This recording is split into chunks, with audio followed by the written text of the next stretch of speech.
බුදුරජාන් වහන්සේ වදාලා ඕනම පිනක් රැස් කරගන්න පුළුවන් 3 දෙනෙකුට.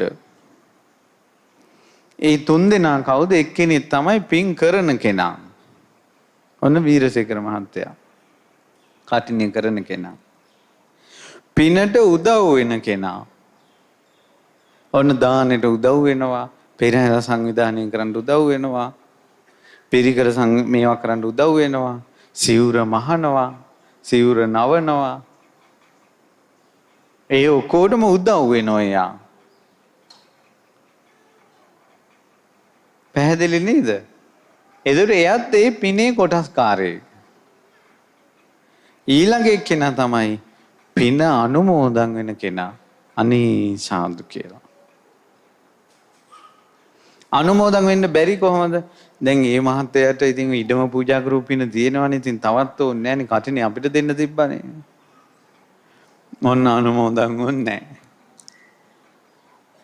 එයාගේ තමයි නම කියන්නේ අපේ නෑ.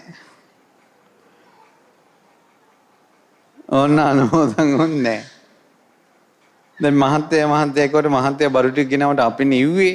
අපේ නම් නැහැ. අනුමෝදන් වුන්නේ නැහැ. මේ අනුමෝදන් වෙනවා කියන එක තරම් පිනක්.